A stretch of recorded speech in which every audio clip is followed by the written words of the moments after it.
సుమిత్ర మీ అమ్మ అంటూ ఆశ్చర్యంగా అడుగుతుంది మాలిని. దాంతో దీప ఈ ఇంటి ఆడబొడుచు కోడలికి ఈ ఇంటి కోడలు వరుసకే అమ్మ అవుతుంది.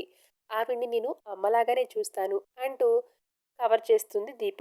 సుమిత్రమ్మని ఎవరైనా ఏమైనా అంటే ఖచ్చితంగా అడ్డుపడతాను అని అంటుంది దీప. ఈ దక్షిణామూర్తి తాతగారు కూతురికి బతికి ఉండంగానే కూతురికి పిండం పెట్టారు. అప్పుడేమైంది మీ బంధం? మేనకోడల మనసు గురించి ఆలోచించే మీకు ఆడబొడుచు మనసు అర్థం కాలేదా? మావయ్య గారు నా ఆడబొడుచుకి పిండం పెట్టొద్దు అని మీరెందుకు అడ్డుపడలేదు? కూతురికి పెళ్లి చేయలేదని వాళ్ళని చేతకాని తల్లిదండ్రులు అంటున్నారు. బతికి ఉన్న ఆడబడుచుకి పిండం పెడుతూ ఉంటే చూస్తూ ఉన్నారా మీ చేతగాని వారు?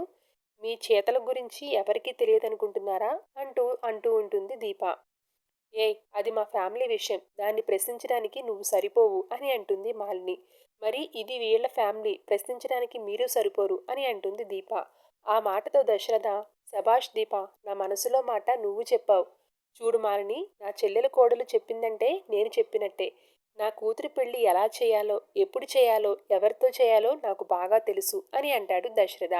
ఆ మాటతో మాలిని, కాని దాని మనసులో పాత ప్రేమ అలాగే ఉందని మాత్రం నీకు తెలియదు అని అంటుంది. అది అందరికీ తెలుసు పిన్ని. నీకు నేను ఏదైతే చెప్పానో నా మరదలికి కూడా అదే చెప్పాను. తన మనసు మార్చుకుంటుంది. తను నా శత్రువేం కాదు. జీవితం నాశనం అయిపోవాలని కోరుకోవడానికి. నా అత్త అల్లారుముద్దుగా పెంచుకున్న కూతురు తను. మా అత్త బతికి ఉన్నదనే దాని పెళ్లి కోసం. మేమింతమంది ఉండి మేం కోరుకున్న సంతోషాన్ని గాలికి వదిలేస్తాం అనుకుంటున్నావా? అని అంటూ ఉంటాడు కార్తీక్. దాంతో దక్షిణామూర్తి, సోది బాగానే చెప్తున్నావు కానీ ఇప్పుడు నువ్వు చేసిందేంటి? జ్యోత్స్నను గాలికి వదిలేసి నీ బతుకు నువ్వు చూసుకున్నావు కదా అని అంటాడు. నేను దీపమెడలో తాళి కట్టాలనేది నా తలరాత. జ్యోత్స్నకు కూడా రాసే ఉంటాడు. ఎవరితోనో తన జీవితాన్ని ముడేసి ఉంటాడు. పెళ్లి చేయాలి. ప్రయత్నాలు మొదలుపెట్టాం. సంబంధాలు చూస్తున్నాం. అదేం వస్తువు కాదు ఎవరికొకరు చేతిలో పెట్టడానికి. ఈ ఇంటి వారసురాలు. చేయందుకునేవాడు వీళ్ళని మంచిన ప్రేమను పంచాలని కోరుకుంటారు కదా. ఏమో జ్యోష్ణ జీవితంలో అలాంటి వాడితో ఎప్పుడు ముడిపడి ఉందో అని అంటూ ఉంటాడు కార్తీక్. మీ తలరాతల్ని మీ తాత శివనారాయణ మారుస్తాడు.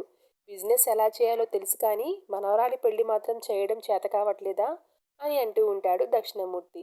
ఇంతలో జ్యోత్స్న, తాత నువ్వెందుకు నా పెళ్లి గురించి మాట్లాడుతున్నావు అని అంటూ ఉంటుంది.